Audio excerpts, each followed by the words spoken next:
Alors, Bertrand Godot, je travaille au Carré à Château-Gontier.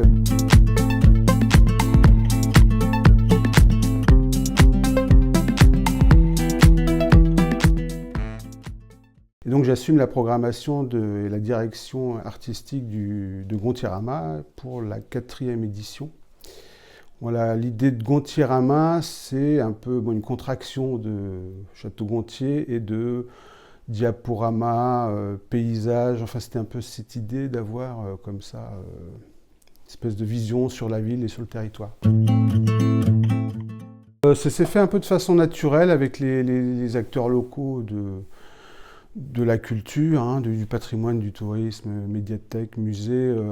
Voilà, petit à petit, on a eu cette envie d'avoir un parcours dans la ville, dans des lieux ouverts au public, des lieux fermés aussi, et comme ça de proposer une traversée de la ville qui est séparée par la rivière, la Mayenne, entre la ville basse et la ville haute, dans un moment estival, et surtout d'aller dans des endroits comme ça de la ville qu'on ne connaît pas forcément.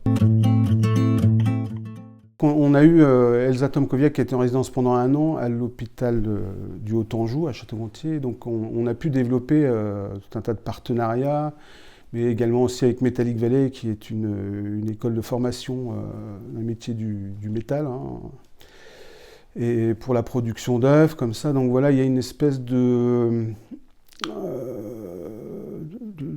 partage de savoir entre l'artiste, l'entreprise, le public, les gens, tout simplement. Il y a plein de quotas, en fait. Il y a un quota qui est la parité aussi homme-femme, j'essaye. Il y a la capacité de l'œuvre, souvent des œuvres parfois déjà produites, à être sur un endroit donné, d'avoir tous les accords pour qu'on puisse la mettre en place pendant 3 mois. Voilà, il y a la résistance de l'œuvre, il y a la cohérence du parcours entre chaque œuvre. Là, cette année, j'avais envie de faire parcourir quelque chose qui est le vent, les nuages, les animaux aussi qui nous observent, enfin des éléments qui nous dépassent un peu.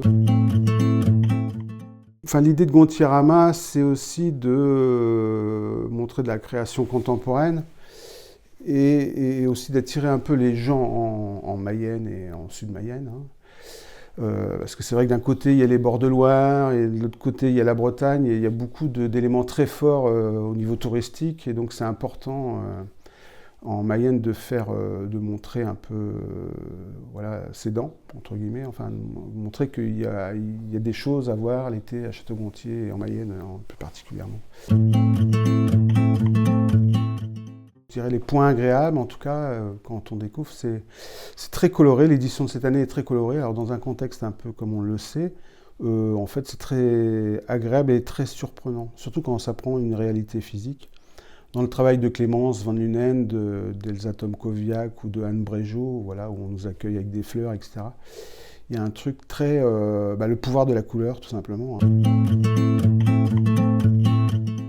En fait, l'art dans toute sa globalité, moi, je pense qu'on arrive sur Terre, c'est pour rechercher le beau. Alors la définition du beau, tout le monde en a des différentes, parce que chacun, un voisin, peut trouver une chose belle et vous, pas belle, voilà. Donc moi, je recherche la beauté partout, une certaine forme de beauté. Alors, ça peut être dans l'art, ça peut être dans l'alimentation, ça peut être dans les objets, dans le design, dans la nature, souvent dans la nature.